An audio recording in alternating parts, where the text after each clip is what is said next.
Yes. All right. So what warnings or actions did the officers take trying to control the encounter? There are several commands that where they threatened to tase her if she didn't come out. They attempted to talk to her. I think at once you almost got shot by doing these things. All right. And would you agree that the officers are entitled to take that into account when weighing the totality of the circumstances at the time they use force? Yes. All right.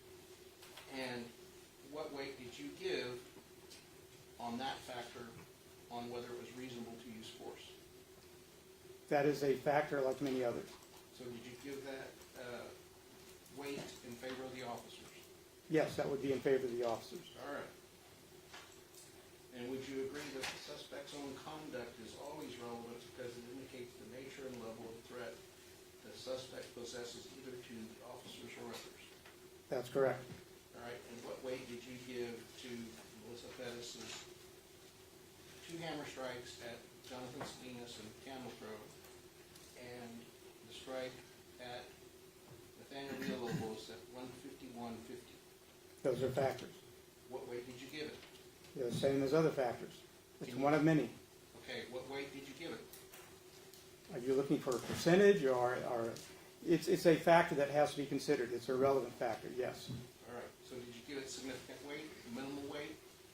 No, that's a significant factor, yes. All right. And so would you agree that the totality of circumstances also says that you look at the precise time of the shooting will often determine most how earlier facts may bear on the reasonableness of the officer? Can you repeat that, please? All right. So you are aware, since you did claim you read the report of Judge Benperot, he says, of course, the situation at the precise time of the shooting will often be what matters most, but earlier facts and circumstances may bear on how a reasonable officer would have understood and responded to later ones. You agree with that, correct? Not entirely, because Barnes versus Felix affirms Graham versus Connor, which says it's totality of circumstances. It's not that one instance when the officers used force.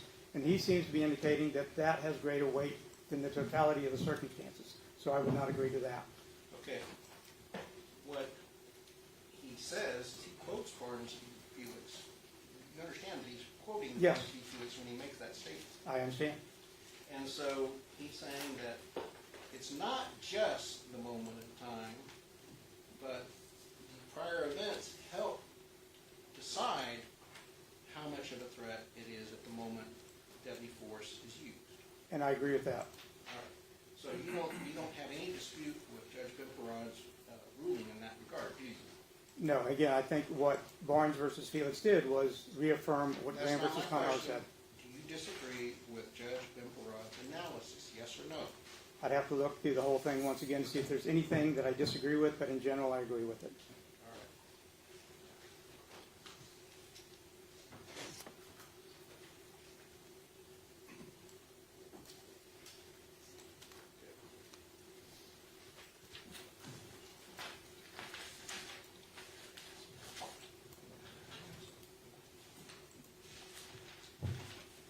Do you intend to offer any opinions about the officers' tactics as vitiating the reasonableness of their belief to use deadly force? I'm sorry, repeat it, please. Do you understand the word vitiate? Say that. Explain it to me. Vitiate means to destroy or take away. Do you understand that? Okay. Do you tend to offer any opinions that court tactics vitiated the officer's right to use deadly force in this case? No. All right. And do you have any intention to offer testimony that officer-created danger is a circumstance to consider and reasonableness? I think that has to be considered among the totality of circumstances. And you understand that the Supreme Court of the United States has said that's improper? I understand that a officer's use of poor tactics does not cause him to forfeit the right to self-defense. You agree with that? I agree with that. And Judge, I just had one question, I think one question. Mr. Joyner, have you ever, I was going through your CV, have you ever served as a police officer before? I have. In what area? I was a police officer reserve with Harris County and also with Spring Valley Village. Is that in your CV? I saw your FBI and your, I don't know. I believe it is. Depends on how updated the CD is.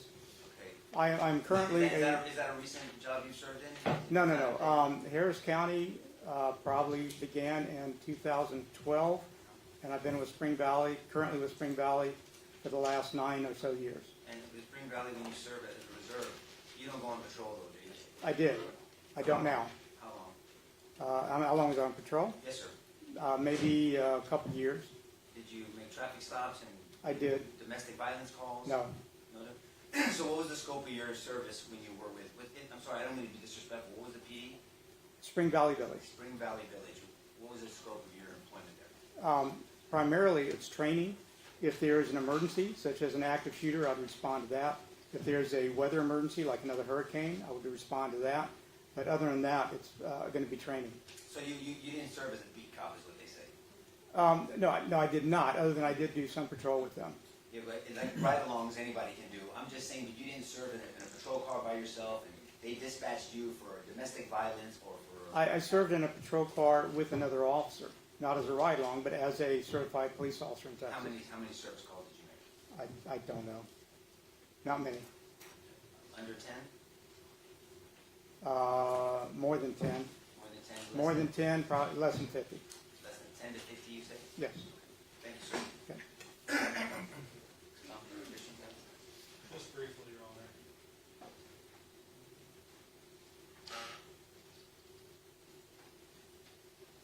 Do you have a copy of your CV or your resume with you? I don't. Okay. The copy I have doesn't mention peace officer experience, so I just want to... That's probably a more dated copy then. Okay, so the report we got in 2024 didn't include your 20 teams. And it's, I have several CVs, and that's not on all of them. Okay. How many hours would you say you spent preparing for this case?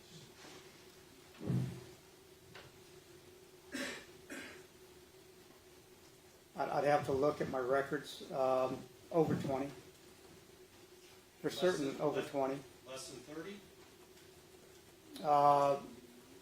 Between 20 and 30. 20, 30, okay. Have you watched, I think I saw you in trial last week or the week before. Which witnesses have you watched testify? I watched Detective Soto, and I cannot remember the name of the defense witness. It was probably your first defense witness. Male or female? Male. Detective Duke? That's it, Detective All right, Duke. okay. You didn't watch any witnesses remotely through YouTube or anything? No, I did not. Okay. And on the reports, I just want to clarify some dates. Am I correct in your preliminary opinion was given to the state October 30th of 2023, is that right? An email? That sounds right. Okay. Does your actual report, I didn't see a date on it, is that, the file name shows April 18th, 2024. Does that sound right? That may be. I mean, that would be an email. The email date would be, I assume, captured by both my email, given the time to look through my personal emails. I may be able to find the exact date it was sent. I don't know if the office, the DA's office, has the exact date. That would be helpful. All I've got is the report, so I'm just trying to figure out what the date is because it's not in the report. It was, I know it was a while back. It's probably at least a year ago that I sent that. Okay. And then, Perhaps longer. if not longer, Yes. was it, do you know if it was in 2023 or 2024? I don't. Do you know if it was before or after the case was presented to the grand jury?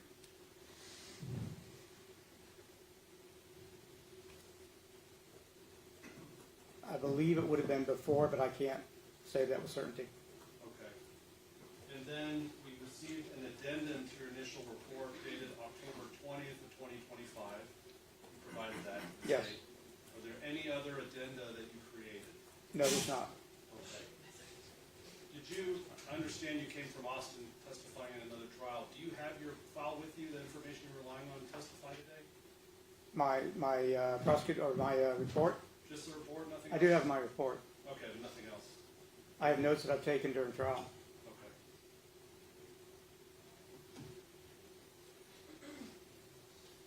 That's all I've got. Thank you, Your Honor. And, Mr. Joyner, I'd just like to, do you have your CV that came with your report in front of you? I don't. Back at the, can we help you get that? I just want to go over your total qualifications. Sure. What's your education? I have a master's degree in organizational psychology. I had a double major, so I have bachelor's degrees in both biology and psychology. And your first employment was where? My first employment after graduate school would be with the CIA And you were there how long? from 1983 to 1987. In 1987, where'd you go? At that point, I became a special agent with the FBI, first serving at the Academy, and after the Academy, I was assigned to Los Angeles. I think everybody here is stipulated as far as like background stuff and as far as his experience. That's not really what we're questioning. We're questioning how he applied it to the facts of this case. I do have one thought on that matter that I haven't shared yet. Oh, okay, sorry. It only came to me just now, if I may briefly. We were not made aware that Mr. Joyner had any experience as a patrol officer or a peace officer in the state. It wasn't disclosed to the CB. Given that we're litigating a case involving peace officers in Texas and how they acted in this particular case, that would have been invaluable information to have for us to investigate and interrogate his qualifications as an expert in this particular area. It would have allowed us to get records from Spring Valley Village as to his employment, what his actual experience is, whether he's had any disciplinary issues there. We've been kind of deprived and caught by surprise now with this witness. There's really critical information that wasn't disclosed to us. We've got an outdated, incomplete CV, and so this feels a little bit like ambush. So we've come into this trial expecting I'll give it to him, experienced in federal law enforcement. We have no notice that he had any experience in state law enforcement, which, as Mr. Lunan and Mr. Harrison pointed out, is the focus of this case. It's state law enforcement and their standards. And, Your Honor, that's particularly important in this case after the people who were sponsoring him told the court that he was wrong and that they were not going to be calling him as a witness. May I ask any questions from? Sure. Mr. Joyner, is the CV that may have your state law enforcement experience, is it available on the internet? I don't believe so. I believe on my website it has one of the older CVs and not the current CV. I can check right now if you'd like. Please.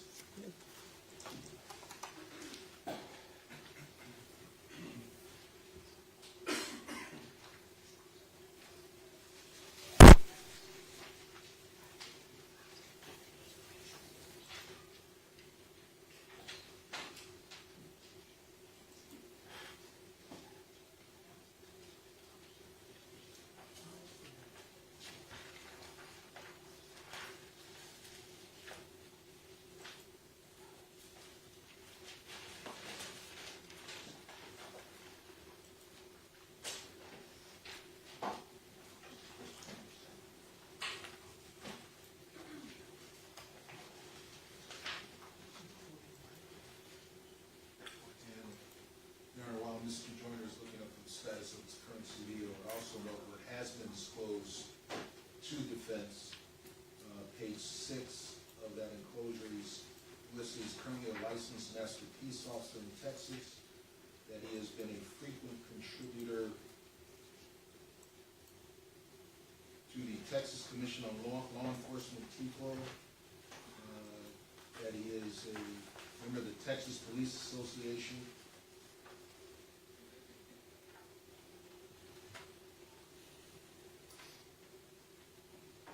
his previous testimony is testified in state courts on use of force against 4 officers charged and against officers so charged in several states in this district, this county, Travis County, Harris County.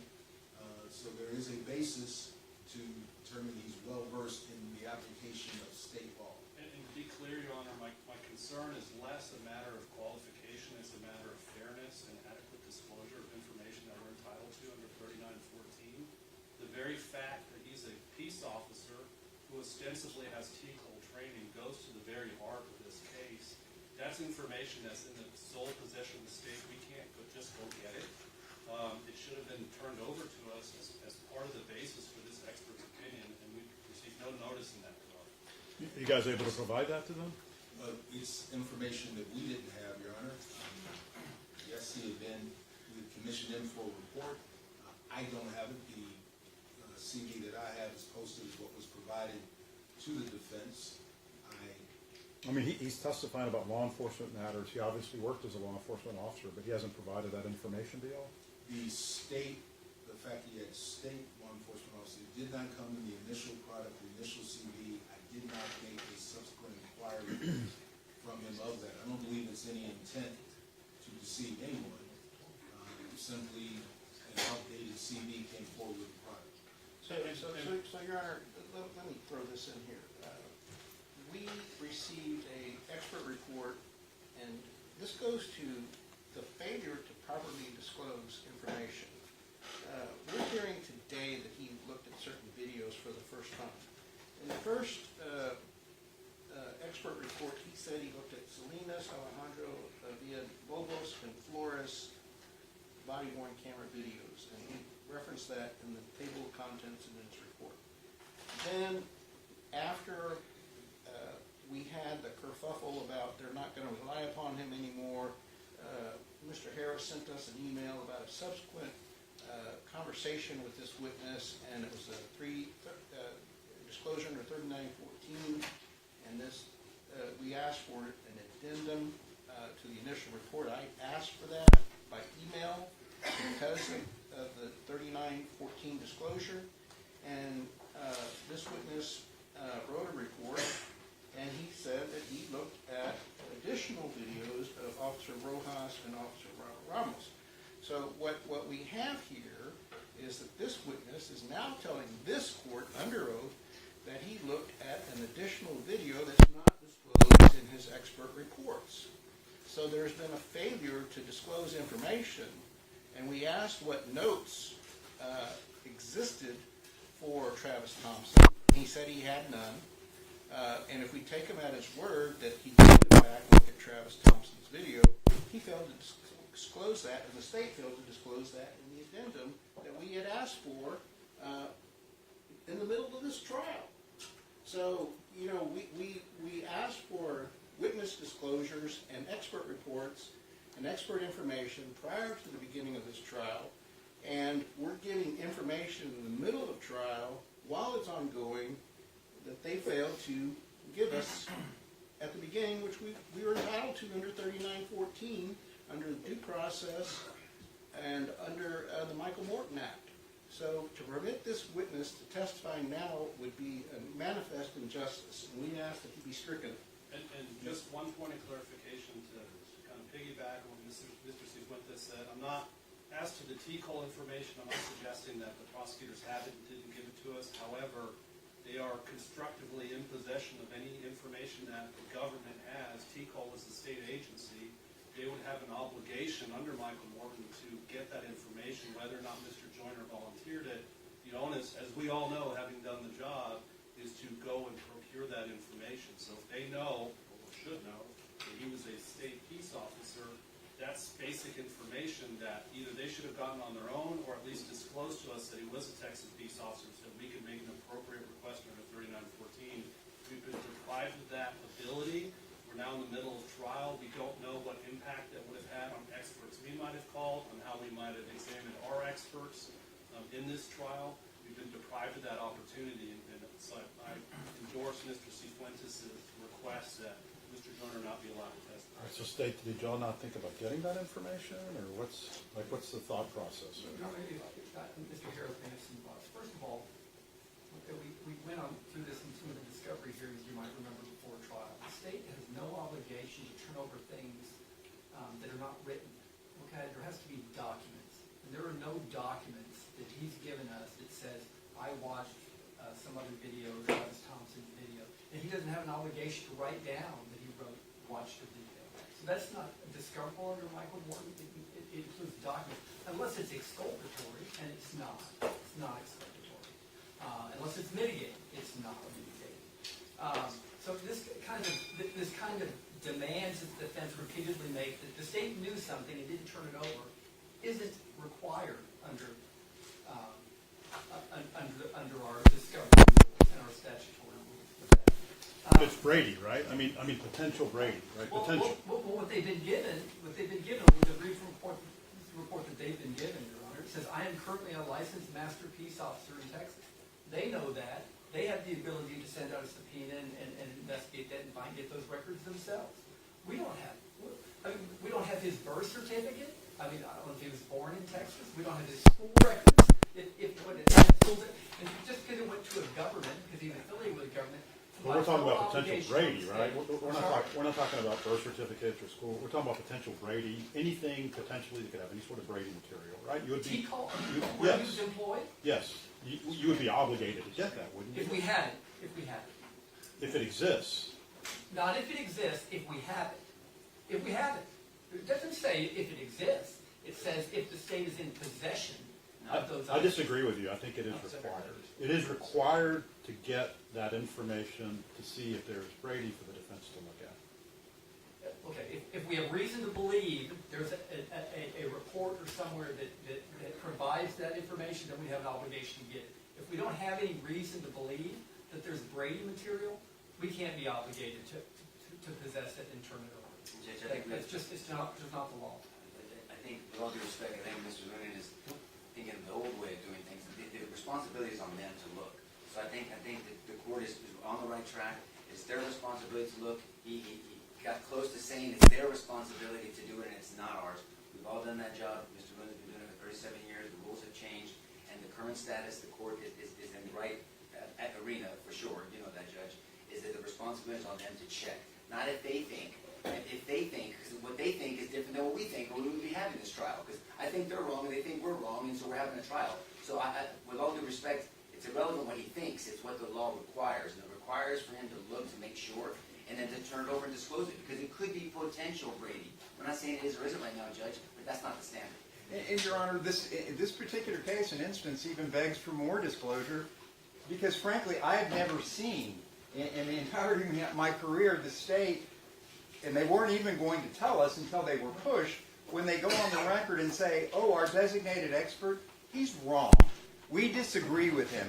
That is certainly Brady. It goes to impeachment. It goes to Brady. It goes to mitigation. And so because of that, certainly we would be entitled, I want to know what his training hours were via T-close and find out what is, we didn't know. I think 16 hours is usually what reserve officers have to accrue to be a reserve officer. It all goes to his qualifications and... All right, State, so you're making the argument that Heath does not apply in this particular situation? Is that what you're saying? No, if there was, he said if we got evidence, we got it late. If we got it late, and we turned it over late, and we should have gotten it sooner, or we had it sooner and didn't turn it over, then the court would be able to exclude the evidence at trial. That's what Heath says. That's all that Heath says. So in that case, it was a 911 call or something of that nature. The state turned over to the defense a day or a weekend before the trial, and the state had the opportunity to get it because the PD had it the entire time. The PD that filed the case with them. And I don't disagree with Heath. Heath is fine. We have an obligation, what we have, to get it to the defense. It's something we have. Not something we don't have. Not something that's in another agency, in another county, in another state, whatever these kinds of things. Now, if we have reason to believe, because the witnesses told us, he was disciplined as a police officer in Iowa, okay? Then we'd have an obligation of going to get it and ferret that out. But we are under no obligation to look up and do a background check on every witness we have to see if they've done anything wrong. We do not. Your Honor, I'd like to report read into says- the record an email exchange that's very important. It was on October 19th, and it was late Sunday in the evening, close to 5 o'clock. We received an email from Darrell Harris that said ADA's David Lunan and Darrell Harris had a telephone conversation with state's expert Chuck Joyner, Sunday, October 19th, 2025 at 2:05 p.m.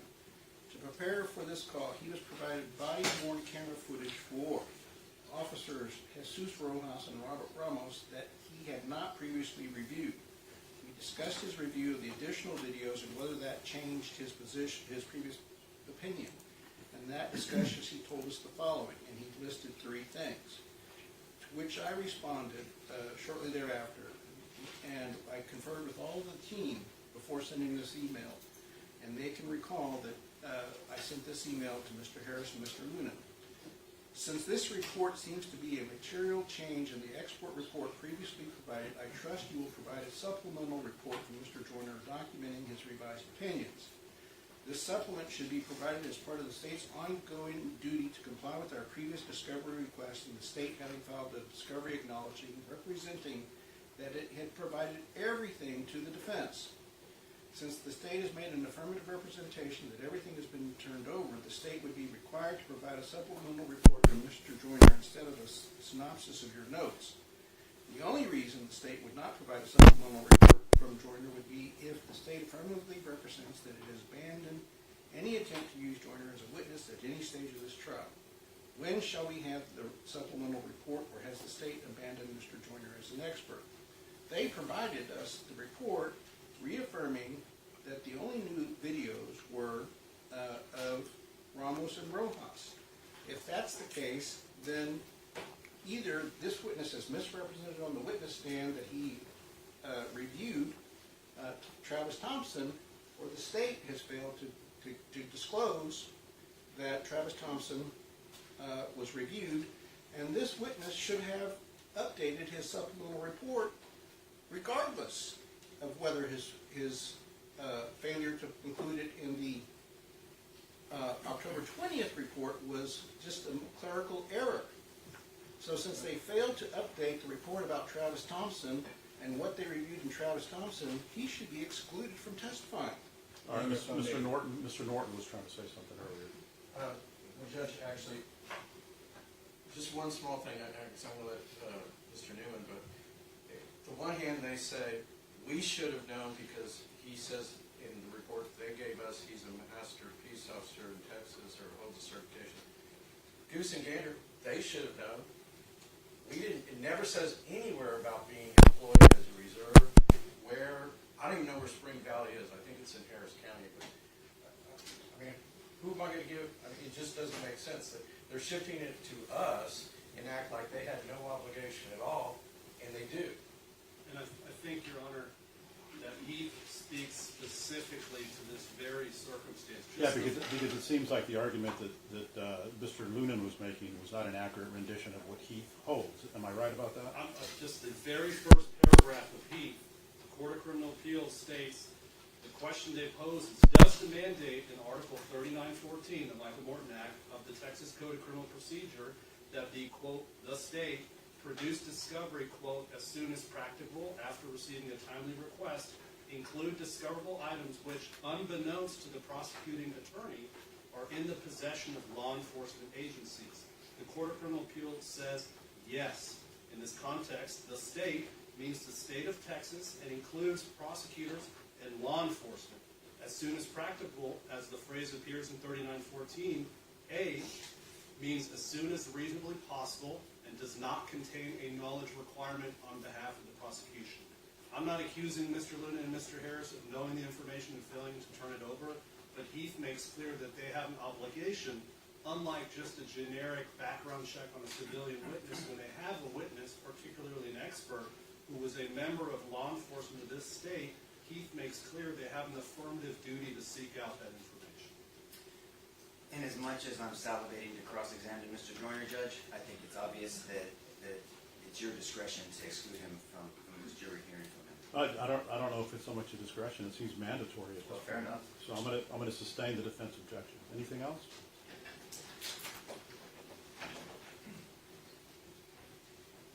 All right, thank you, sir. Do you have any other witnesses, State? No, we do not. No. All right, so you're gonna close? We will. Defense closes for Mr. Villalobos. All right, so what we'll do, Close. Rest and close on behalf of the court. All right, what we'll do is we'll go ahead and bring in the jury. I'll tell the jury that we'll begin closings, the reading of the charge Monday morning, and we'll have our charge conference now, after we release the jury. What time do you think you went early? Let me find out with Trish. It's gonna have to be early, yeah. I would think so, thank you.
Hey, we're gonna close Monday, 8 o'clock, maybe around.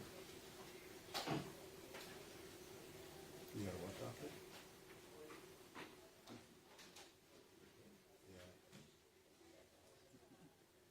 Yeah, you wanna see it from the distance?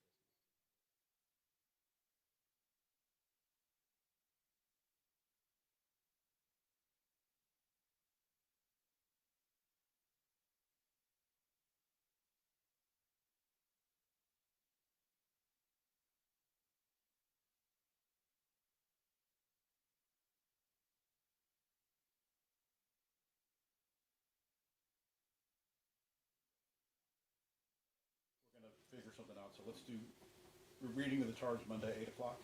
That'll give us a full day. Okay. And just so you know, just to make, I guess, make staff terms aware, I don't think 951 was in there, and so we would be asking for that to be. I got an updated one. Okay. Let me go ahead and print that out.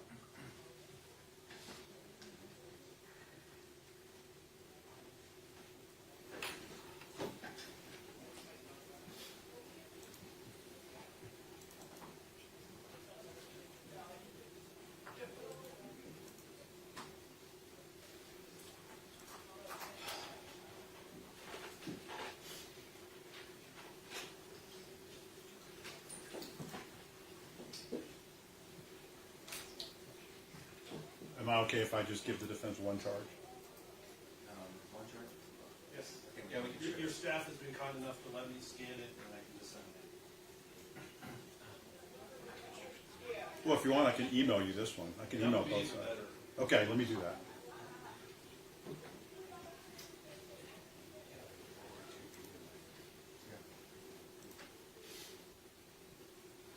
So one print and one email, maybe?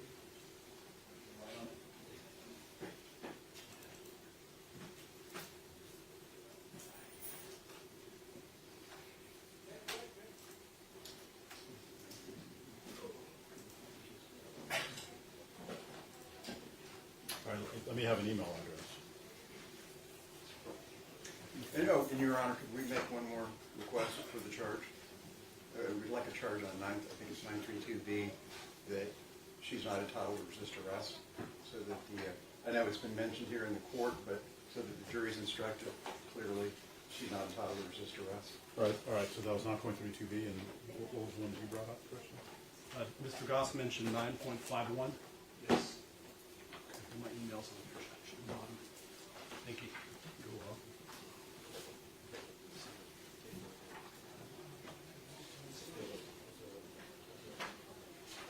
Point 31B2.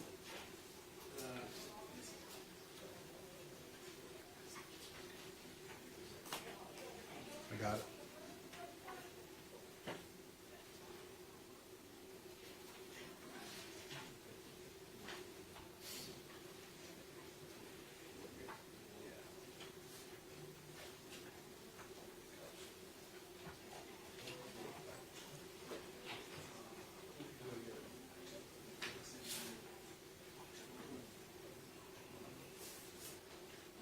Let me get a state's email address.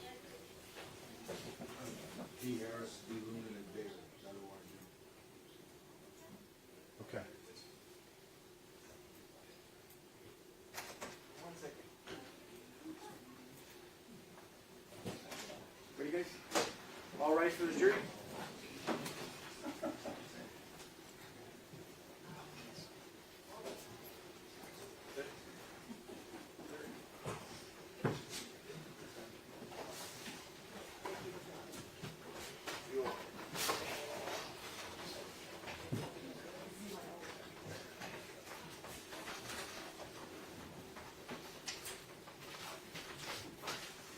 You may be seated. All right, State, it's my understanding that you close, is that right? We have, Defense closes, Judge. Fence closes. Rusty close. All right, what that means is that you've now heard all the evidence that you'll get in this case. We still have to work on the law, which is the charge of the court. That's up to the court to give to y'all before you hear closing arguments of counsel. So obviously, it's too late in the day for us to do that. I'm going to ask that you be back no later than 8 o'clock a.m. on Monday. I will then read the charge. It's very lengthy. Probably going to take me about an hour to read that charge to you. That original legal document will go with you, and you'll have it with you when you deliberate in the jury room. Subsequent to my reading that charge to you, each side will have an opportunity to present closing arguments. I anticipate those will be lengthy as well. Once that is concluded, I will then formally submit the case to you to begin your deliberations, and then we will be in recess until you tell us what your verdict will be. So with that, remember the instructions I gave you. Do not do any sort of independent research. Don't look up anything online. Don't talk to anybody about this case. The next time that you hear anything related to this case should be Monday morning, 8 o'clock in the morning. All right? You have a wonderful weekend. Be safe. See you Monday. All rise for the jury.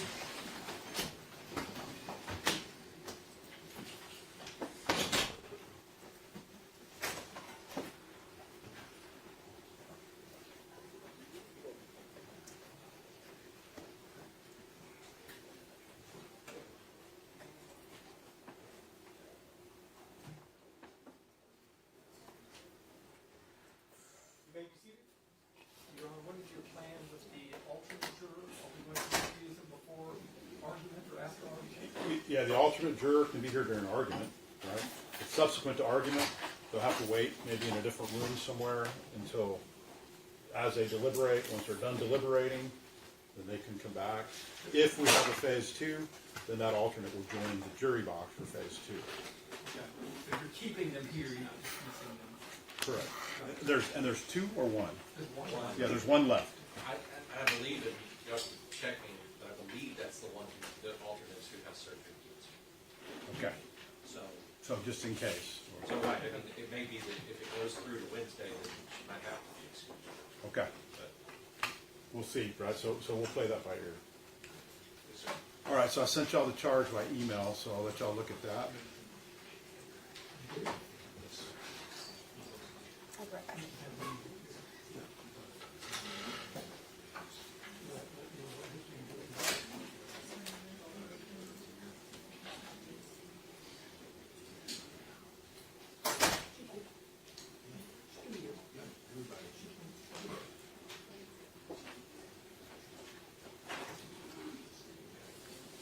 No, on Monday. Monday.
about the manslaughter counts, if anything else has changed from the So on this one, the manslaughter charge is removed. The portion about self-defense, the self-defense instruction language, is also removed. Because I talked about self-defense not being justified, also verbal provocation. That doesn't seem to be the case.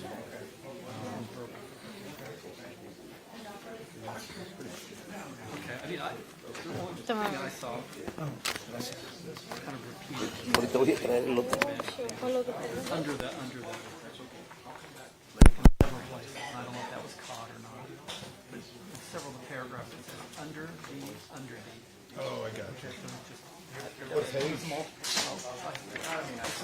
This isn't on the new one.